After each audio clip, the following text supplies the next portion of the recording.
Ngayon ay ang ikalimang araw ng ating Misa de Gallio. Ang ating tema ng Misa ngayon, ang Diyos na ibig makipamayan sa atin. Naniniwala tayo sa isang Diyos na totoong kabahagi natin sa ating buhay at sa kasaysayan ng sangkatauhan. Ang kanyang pakikiisa sa buhay rito sa ating planeta ay humantong sa pagkakatawang tao niya, ngunit hindi nagwakas sa pag-akyat sa langit. Si Jesus ay patuloy pa ring Emmanuel, o ang Diyos sa piling natin. Siya ang ating kuya, kasama sa paglalakbay, guro, kapwa at partner. At ito ay dahil si Mariang Kabanal-Banalan ay pumayag na maging kanyang masuyuin at tapat na ina. Habang lalo tayong puspusang naghahanda para sa paggunita sa kapanganakan ni Jesus, buhayin nating muli ang ating pananalig na siya'y lagi nating kapiling. Nasa buka na siya ng ating mga puso at naghihintay na patuloyin natin. Magsitayo po ang lahat at ating simulan ang banal na pagdiriwang.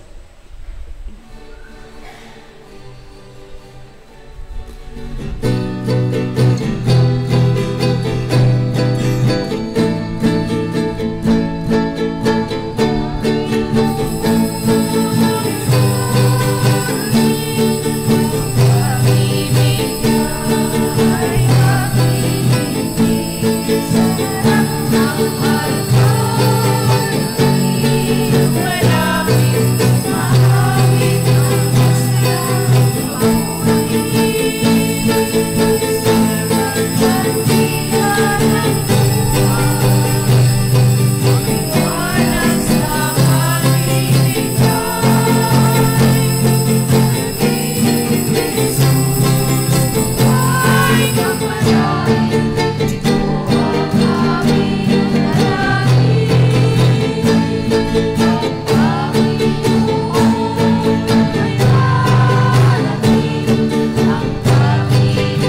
Sa ngalan ng Ama, ng Anak at ng Espiritu Santo. Amen. Ang pagpapala ng ating Panginoong Hesukristo, ang pag-ibig ng Diyos Ama, at ang pakikipagkaisa ng Espiritu Santo naway sumainyong lahat. At sumainyo rin. Sinasamba ka namin, O Kristo, at pinagpapala ka namin. Sapagkat sa pamamagitan ng iyong banal na kapanganakan, ikaw ay nanirahan sa amin. O Diyos, aming mapagbigay na Ama, dahil sa iyong pag-ibig, ipinadala mo sa amin ang iyong anak upang manatili sa amin. Pinahintulutan mo si Jesus na maranasan ang pangangalaga ng tao. Ang tugon ni Jose ay nagbibigay sa amin ng inspirasyon na sundin at makinig sa iyong kalooban. Naway makibahagi kami sa iyong plano para sa ikabubuti ng sangkatauhan. Amen. Mga kapatid, sa harap ni Maria, ang ating inang napupuno ng grasya, tanggapin natin ang pagiging di karapat-dapat at ang pangangailangan nating mapatawad sa ating pagkakasala.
Kaawaan tayo ng makapangyarihang Diyos, patawarin tayo sa ating mga kasalanan at patnubayan tayo sa buhay na walang hanggan.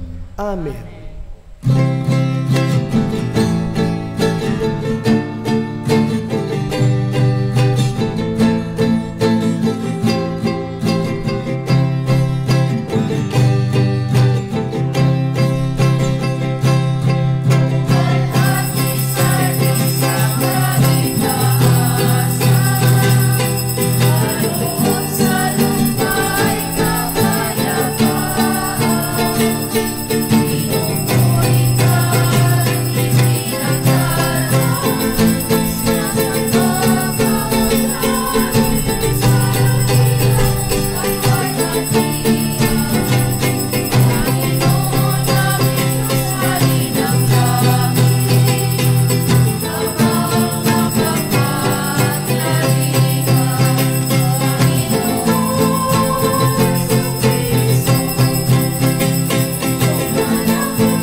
Manalangin tayo. Ama naming makapangyarihan, Ang iyong salitang nananahan sa iyong kaibuturan ay dinala sa sinapupunan ng Berheng Kalinis-linisan. Nung tanggapin niya ang mabuting balitang hatid ng anghel, at siya'y lukuban ng Espiritu Santo bilang iyong tahanan. Katulad ng mahal na Berhen, matanggap nawa naming mapagpakumbaba na sundin ang loob mo sa pamagitan ni Jesucristo kasama ng Espiritu Santo magpa sa walang hanggan. Amen. Ang propesiyang Emmanuel na ipinahayag ng propetang si Isaías sa gitna ng krisis sa kaharian ng Huda ay isa sa pinakakilalang sipi tungkol sa Mesiyas sa matandang panahon. Para sa simbahan, iyon ay isang propesiya ng paglilihi ng isang birhen at pagsisilang kay Jesus ni Mariang kabanal-banalan.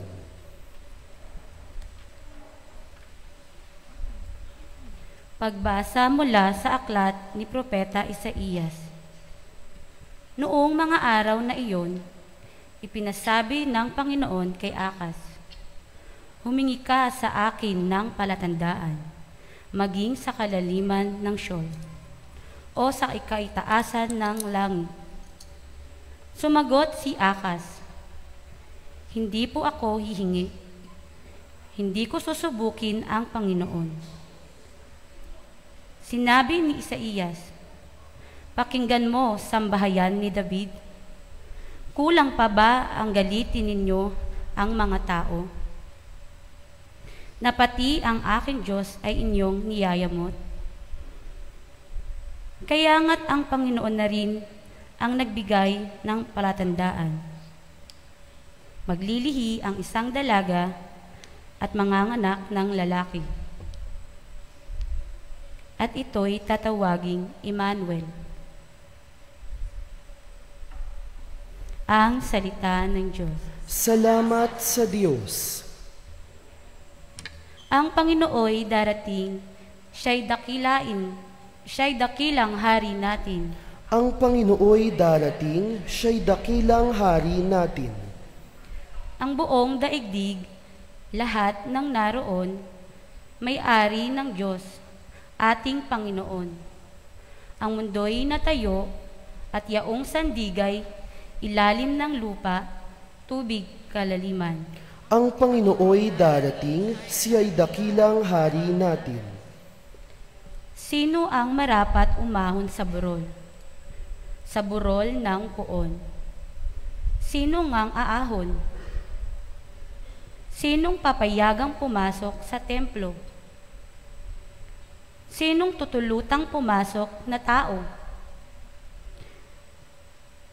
Siya na malinis ang isip at buhay, na hindi sumamba sa Diyos-Diyosan, tapat sa pangako na binitawan. Ang Panginooy darating, siya'y dakilang hari natin. Ang Panginoong Diyos, pagpapalain siya. Ililigtas siya't pawawalang sala. Gayon ang sinumang lumalapit sa Diyos, silang lumalapit sa Diyos ni Jacob. Ang Panginooy darating, siya'y dakilang hari natin. Alleluia.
Sumainyo ang Panginoon. At sumainyo rin. Ang pagbasa sa mabuting balita ng Panginoon ayon kay San Lucas. Papuri sa iyo, Panginoon.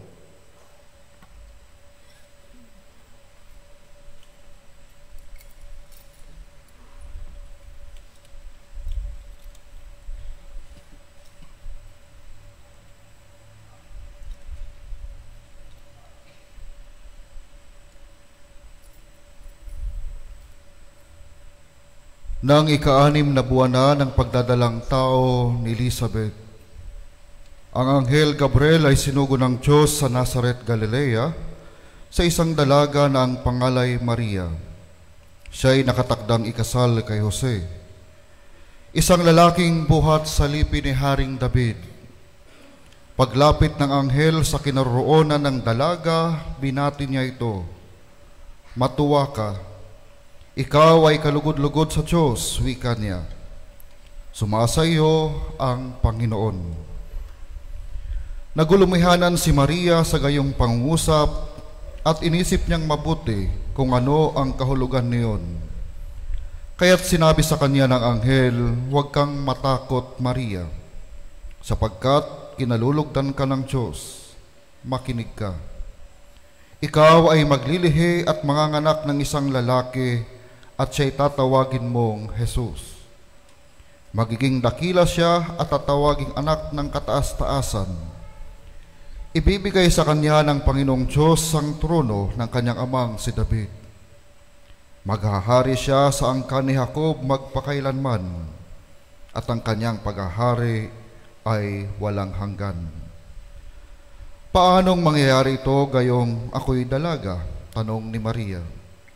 Sumagot ang anghel, "Bababa sa iyo ang Espiritu Santo at lililiman ka ng kapangyarihan ng kataas-taasan. Kaya't banal ang ipanganganak mo at tatawaging anak ng Diyos. Natatandaan mo ang iyong kamag-anak na si Elizabeth. Alam ng lahat na siya'y baog, ngunit naglihi siya sa kabila ng kanyang katandaan. At ngayoy ika-6 na buwan na ng kanyang pagdadalang tao, sapagkat walang hindi mapangyayari ang Diyos." Sumagot si Maria, "Ako'y alipin ng Panginoon, mangyari sa akin ang iyong sinabi." At nilisan siya ng anghel. Ang mabuting balita ng Panginoon. Pinupuri ka namin, Panginoong Hesukristo.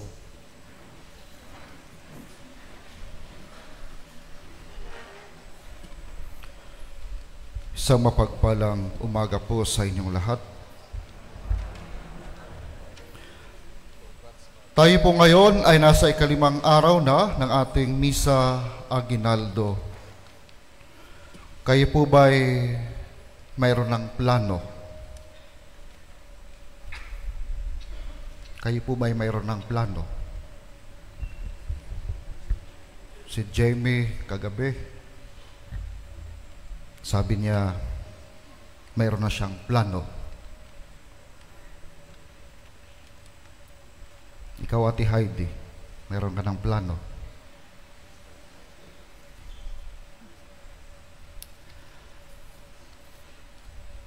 Ilang araw na lang, Pasko na.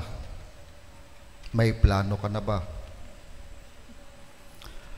Mga kapatid, sa pananampalataya, ang Diyos sa simula pa'y siya'y may plano para sa sangkatauhan. Nasira dahil sa kasalanan ng ating mga unang magulang, subalit hindi nabago ang pagmamahal at plano ng Diyos. Kaya nga, sa planong iyon, laging kabahagi, laging kaisa ang sangkatauhan, ang Diyos, ang tao sa plano ng Diyos. Sa ating Ebanghelyo, narinig po natin upang may sakatuparan ng plano ng Diyos, pinili niya ang isang karaniwang babae ng pangalay Maria. Isang kabataang babae, isang simpleng babae na nagmula sa isang maliit na lugar. Sabi nga ni Nathaniel sa Ebanghelyo ni San Juan, chapter 1, verse 46, mayroon bang maganda na magmumula sa Nazareth? Sapagkat nung kapanahon iyon, ang mga babae at mga bata ay hindi po kasama sa bilang. Lalo't higit, ang Nazareth na isang maliit lamang na lugar sa Israel.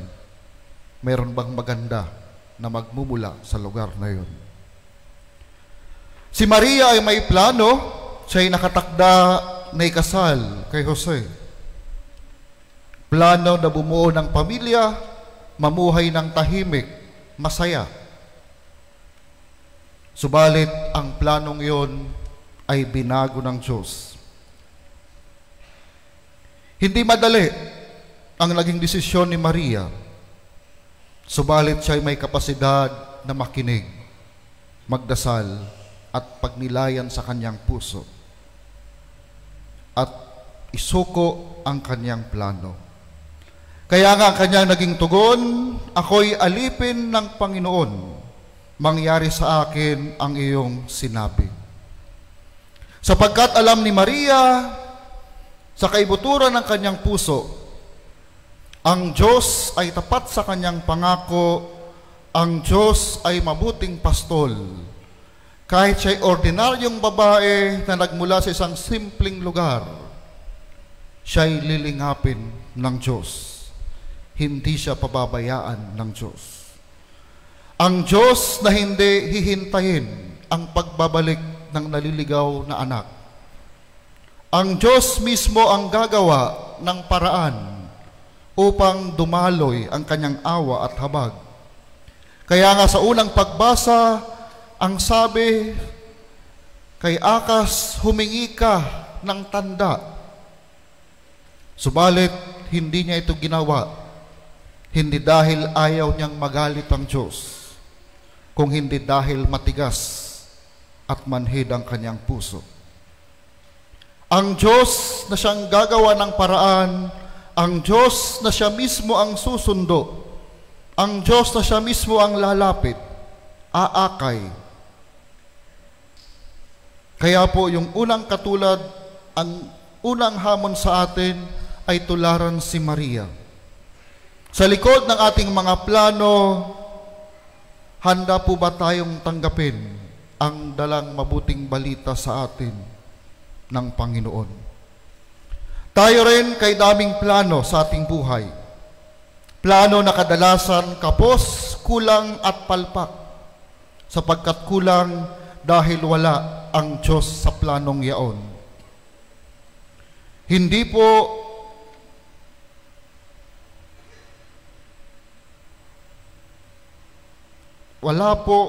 kung wala ang Diyos sa planong yon, laging may kulang, laging kapos, laging nagbabangga. Kaya nga po, hindi po kung ano ang plano natin sa buhay. Sa halip, dapat ang ating tanong sa ating sarili, ano ba ang plano ng Diyos para sa akin? Kaya nga po, dalawang bagay yung kailangan nating matutunan sa anghel at sa ating mahal na Inang Maria.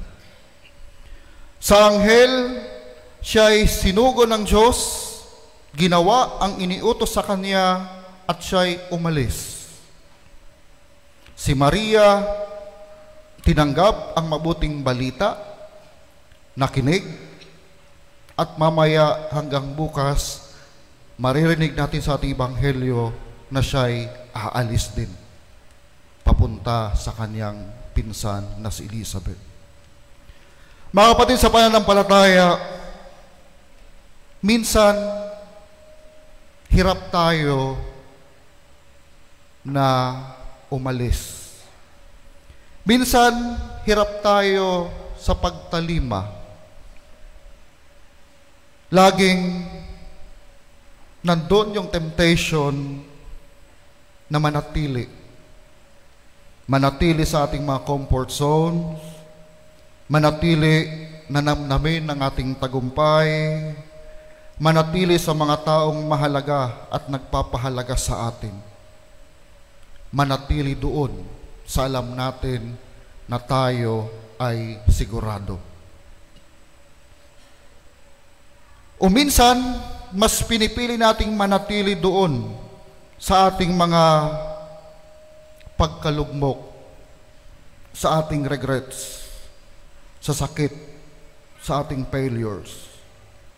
Subalit sa araw na ito, katulad ni Maria at ng anghel, ipinakita nila na sila'y malaya. Sila'y punong-puno ng katatagan, ng inspirasyon, dahil sila'y mulat sa katotohanan na hindi sila ang sentro ng kwento at kasaysayan ng kaligtasan, kung hindi ang Diyos. Sila'y umalis upang gawin ang kanilang bahagi o parte sa plano ng Diyos. Sila'y umalis upang ipagkatiwala sa Diyos at mangyari at maganap ang plano ng Diyos. Higit sa lahat, sa kanilang pagtalima at pag-alis, mas nakita, mas nangibabaw ang Diyos na handang ibigay, ipagkaloob sa sangkatauhan ang kanyang anak. Mga kapatid, sa pananampalataya, katulad ng anghel at ni Maria, huwag po sana tayong manatili sa ating mga comfort zones. Huwag po sana tayong manatili doon sa mga bagay na hindi naman nakakatulong sa atin. Sa halip, gawin natin kung ano ang mas nakakabuti para sa atin at sa ating kapwa. At sa panghuli, ano po kaya ang misyong kaloob sa iyo ng Diyos ngayon upang maging daluyan ng kanyang biyaya at pagpapala para sa ikabubuti ng iba? Misyong kaloob na tanging ikaw lamang ang binigyan at pinagkalooban ng Diyos. Maaaring ang iyong pagtugon ay katulad kay Maria, pagtugon na walang ibang iniisip kundi ang kalooban ng Diyos. Pagtugon na kung saan ito'y magdudulot ng pagsasakripisyo at pagsuko ng maraming plano sa buhay. Nawa sa bawat pagdarasal natin ng Ama namin sa araw-araw at sa bawat pagbanggit natin ng salitang sundin ang loob mo dito sa lupa para nang sa langit, buong puso nating mayakap ang kalooban ng Diyos. Hindi po madali ang sumunod sa kalooban ng Diyos. Kaakibat nito ang totoong pagsasakripisyo at paglimot sa sarili. Sa pagdulog natin sa banal na misa ngayong araw na ito, hingin po natin ang grasya at biyaya sa banal na Espiritu na matularan si Maria, handang umalis, handang tumalima para sa kalooban ng Diyos. Amen.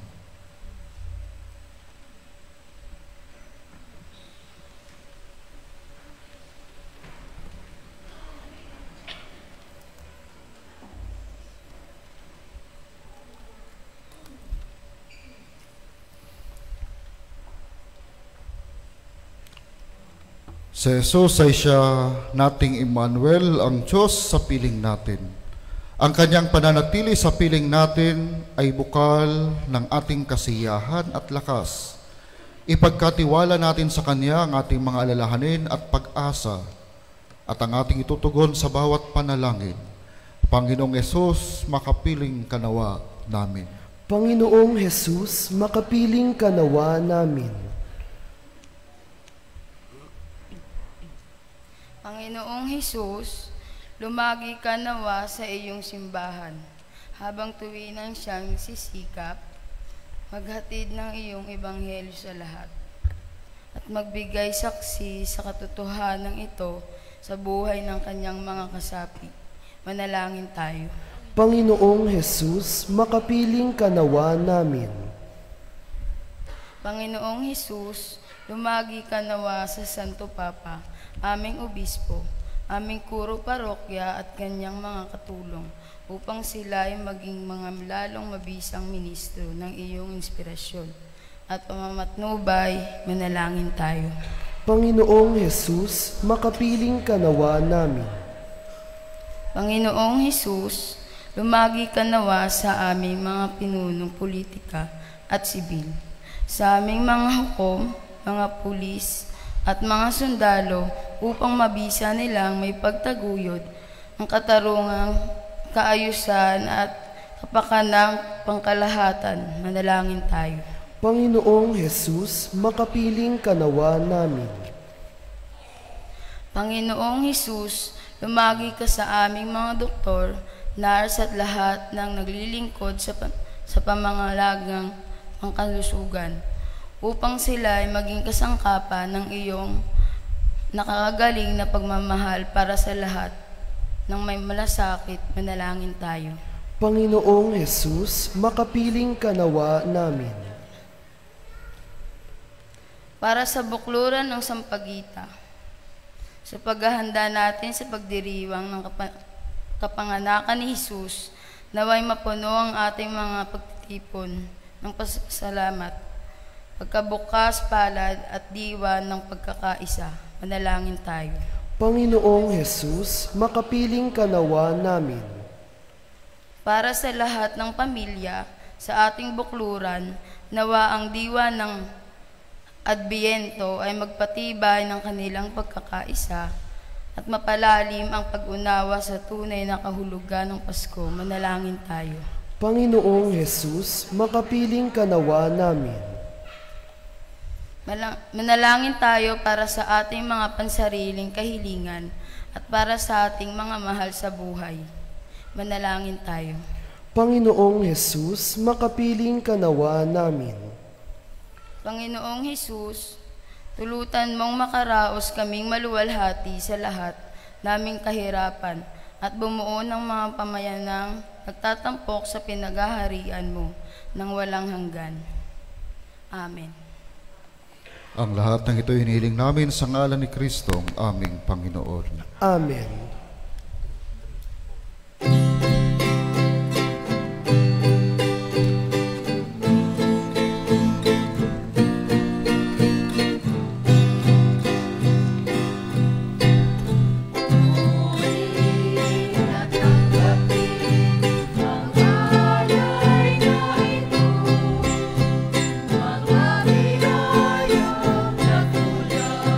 Sa pagpapala mo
Manalangin kay mga kapatid upang ang paghahain natin ay kalugdan ng Diyos Amang makapangyarihan. Tanggapin nawa ng Panginoon itong paghahain sa iyong mga kamay, sa kapurihan niya at karangalan, sa ating kapakinabangan at sa buong sambayanan niyang banal. Ama naming lumikha, itangi mo ang paghahain ito upang ang mga nagdiriwang ay magkasalo-salo sa sinasampalataya ng dapat na asahan sa darating mong anak na aming hinihintay, sapagkat siya ang namamagitan kasama ng Espiritu Santo magpa sa walang hanggan. Amen. Sumainyo ang Panginoon. At sumainyo rin. Itaas sa Diyos ang inyong puso at diwa. Itinaas na namin sa Panginoon. Pasalamatan natin ang Panginoong ating Diyos. Marapat na siya ay pasalamatan. Ama naming makapangyarihan, tunay ngang marapat na ikaw ay aming pasalamatan sa pamagitan ni Jesucristo na aming Panginoon. Ang pagsusugo mo sa Kanya ay ipinahahayag ng lahat ng mga propeta. Ang pagsilang niya ay pinanabikan ng mahal na Birhen Kanyang inang tunay. Sa kapangyarihan ng Espiritong Banal, ang pagdating niya ay inilahad ni San Juan Bautista sa kanyang pagbibinyag. Ngayong pinaghahandaan namin ang maligayang araw ng kanyang pagsilang, kami nananabik at nananalangin lubos na makaharap sa kanyang kadakilaan. Kaya kaisa ng mga anghel na nagsisiawit ng papuri sa iyo, nang walang humpay sa kalangitan, kami nagbubunyi sa iyong kadakilaan.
Ama naming banal, ikaw ang bukal ng tanang kabanalan. Kaya't sa pamagitan ng iyong Espiritu, gawin mong banal ang kaloob na ito upang para sa amin maging katawan at dugo ng aming Panginoong Hesukristo. Bago niya pinagtiisang kusang loob na maging handog, hinawakan niya ang tinapay, pinasalamatan kaniya, pinaghati-hati niya iyon, iniabot sa kanyang mga alagad at sinabi, "Tanggapin ninyong lahat ito at kanin. Ito ang aking katawan na ihahandog para sa inyo."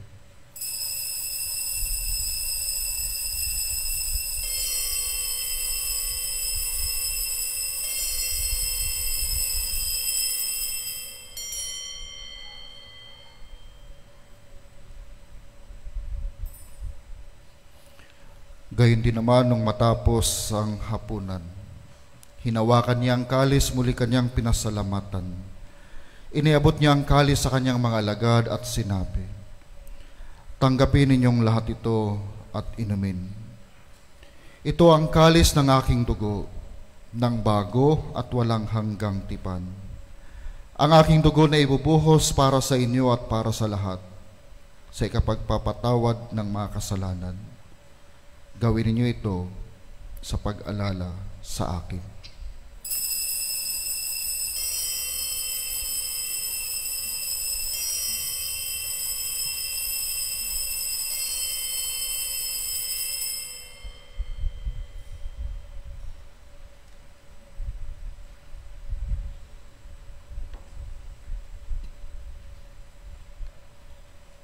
Ipagbunyi natin ang misteryo ng pananampalataya.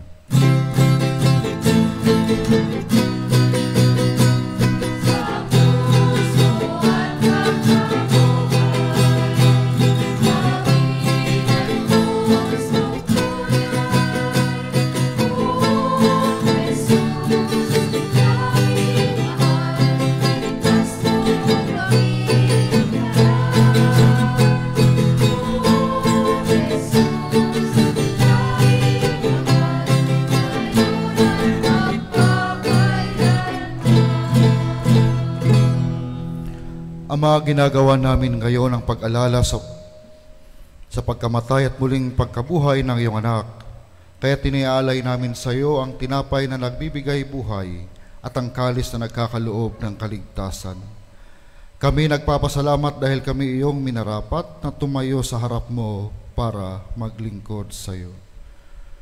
Isinasamo namin kaming magsasalo-salo sa katawan at dugo ni Kristo ay mabuklod sa pagkakaisa sa pamagitan ng Espiritu Santo. Ama, lingapin mo ang iyong simbahang laganap sa buong daigdig. Puspusin mo kami sa pag-ibig, kaisa ni Francisco na aming Papa at ni Roberto na aming Obispo at ng Tanang Kaparian. Alalahanin mo rin ang mga kapatid naming nahimlay nang may pag-asang sila'y muling mabubuhay, gayon din ang lahat ng mga pumanaw. Kaawaan mo sila at patuloyin sa iyong kaliwanagan. Kaawaan mo at paging dapating kaming lahat na makasalo sa iyong buhay na walang wakas. Kaisa ng mahal na Birheng Maria na ina ng Diyos, ni San Jose na kabiyak ng kanyang puso, kaisa ng mga apostol at ng lahat ng mga banal na namuhay dito sa daigdig ng kalugod-lugod sa iyo. May pagdiwang nawa namin ang pagpupuri sa kararangal mo sa pamagitan ng iyong anak na aming Panginoong Hesukristo. Sa pamagitan ni Kristo, kasama niya at sa Kanya, ang lahat ng parangal at papuri ay sa iyo, Diyos samang makapangyarihan, kasama ng Espiritu Santo, magpa sa walang hanggan.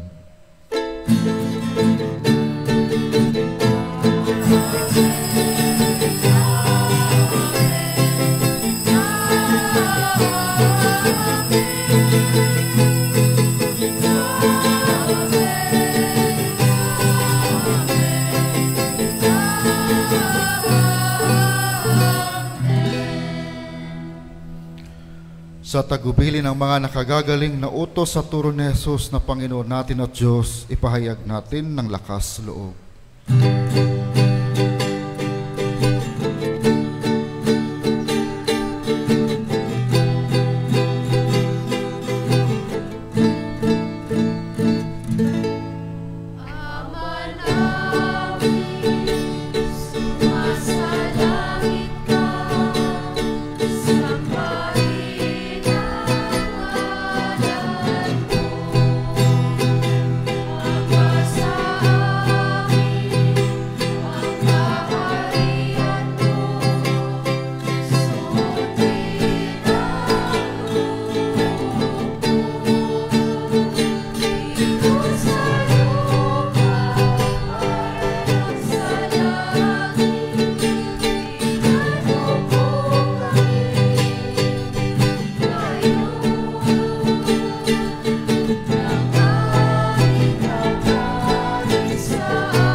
Hinihiling namin kami etya sa lahat ng masama, pagkalooban ng kapayapaan araw-araw, iligtas sa kasalanan at ilayo sa lahat ng kapahamakan, samantalang aming pinananabikan ang dakilang araw ng pagpapahayag ng tagapagligtas namin sa Jesucristo.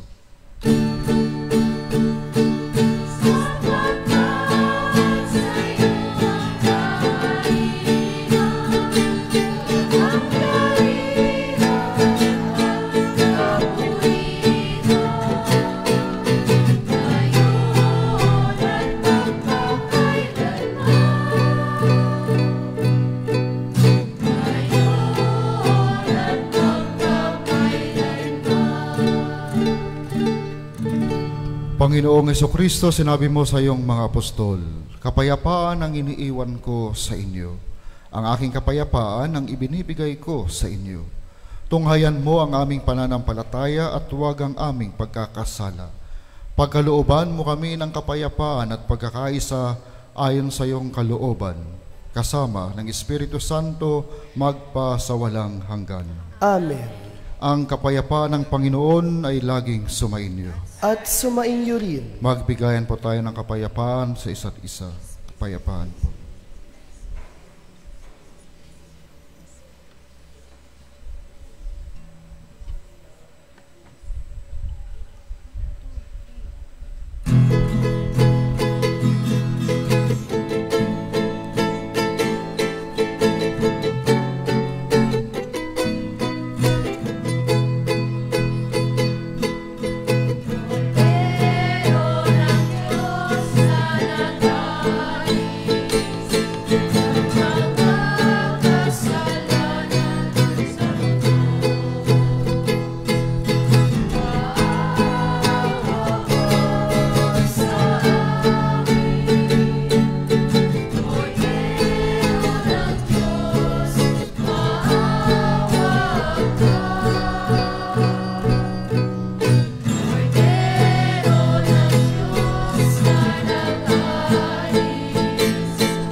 Ito ang kordero ng Diyos ang nag-aalis ng kasalanan ng sanlibutan.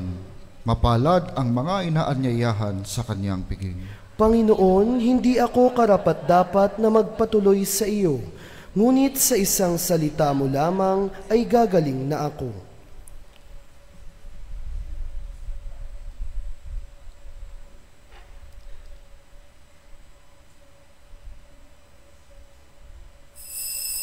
Espiritual na pakikinabang. O Jesus ko, naniniwala ako na ikaw ay tunay na naririyan sa banal na sakramento. Minamahal kita ng higit sa lahat at ninanais ko na ikaw ay tanggapin sa aking kaluluwa. Bagamat sa sandaling ito ay hindi kita matatanggap sa paraang sakramental, pumarito ka man lamang sa aking puso sa paraang espiritual. Tinatanggap kita na ikaw na naririto at buong puso akong nakikipag-isa sa iyo. Huwag mong pahintulutang ako'y mapahiwalay sa iyo. Amen.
Manalangin tayo.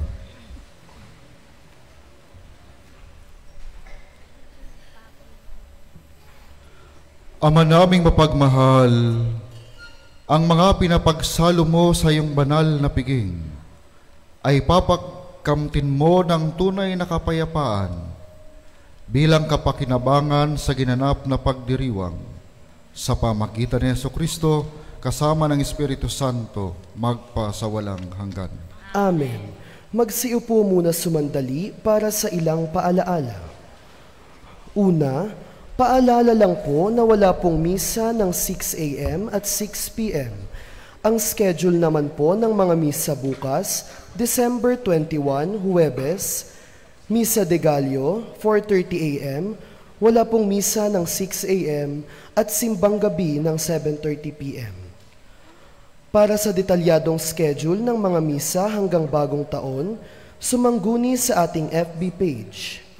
Ikalawa, sa December 22, Biyernes, ang ating Holy Hour ay gaganapin sa 6:00 ng gabi. May nakaantabay na pari sa mga nais magkumpisal sa gabing iyon. Ikatlo, narito po ang mga programang pampasko ng ating parokya.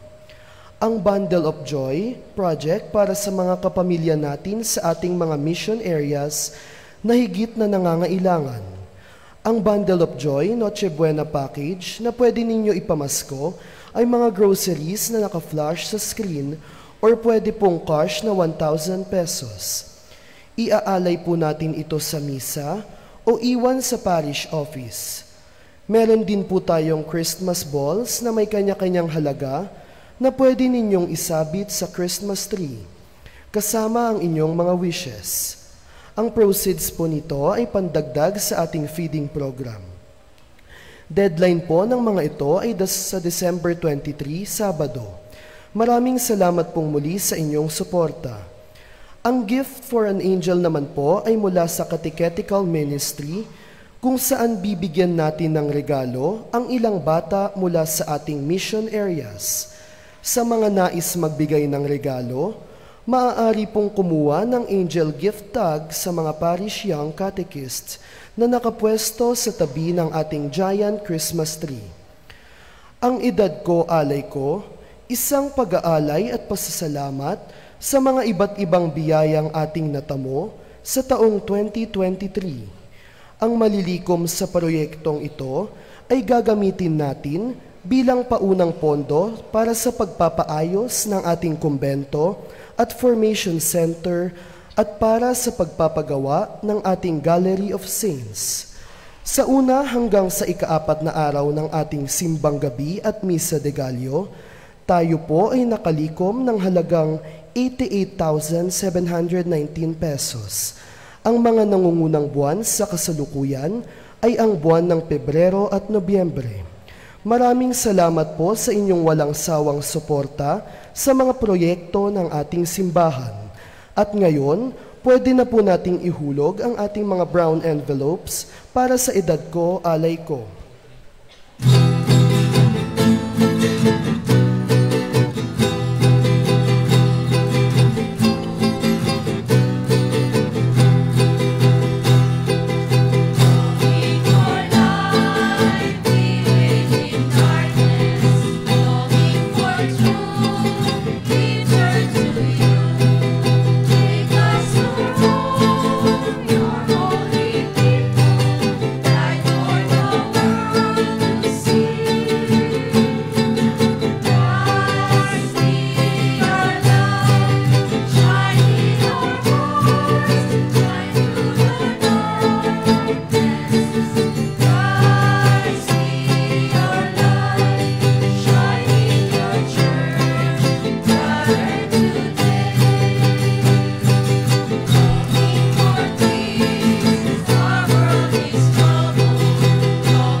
Panghuli, lubos po kaming nagagalak na ibahagi sa inyo ang pagkakahirang sa ating kura paroka, Reverendo Padre Nino B. Etulie, SCJ, bilang bagong Philippine Region Superior of the Priest of the Sacred Heart.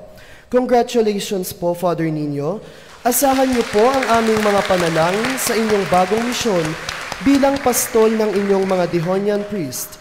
Ipinaaabot din namin ang pagbati sa mga bagong councilors ng Priest of the Sacred Heart na sina Father Candido Silvestre Bayron, SCJ, Father Richie Custodio Gier, SCJ, Father Donald Samosa Longno, SCJ, at Father John Carliap Cabaluna, SCJ. Naway pagpalain po kayo ng Panginoon. Mas naluka ako sa iyo, Ampoy. Marahil yung iba po sa inyo ay hindi nababalik sa susunod na buwan.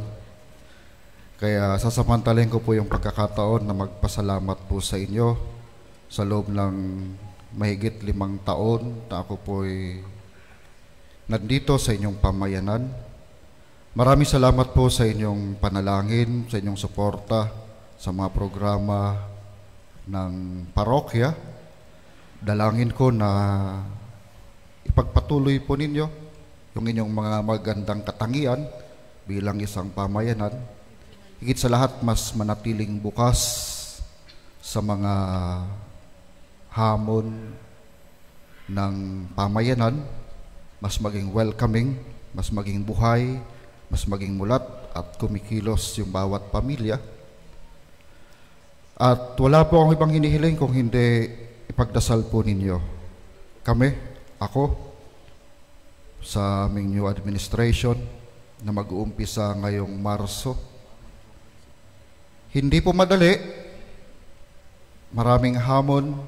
Sabi nga ni Monsignor Ranyada kahapon, hindi ito paglalakad lang sa parke, no? Kung hindi ito isang trabaho ng Diyos na kailangang maging bukas sa gitna ng aking mga kahinaan. So, salamat po. Hindi pa naman po ako aalis, mayroon pang 2 buwan. So, 2 buwan siguro, January saka February. So, yun po, maraming salamat. Uli, ipagdasal niyo po kami. Yun lang po. Tayo na po kayo.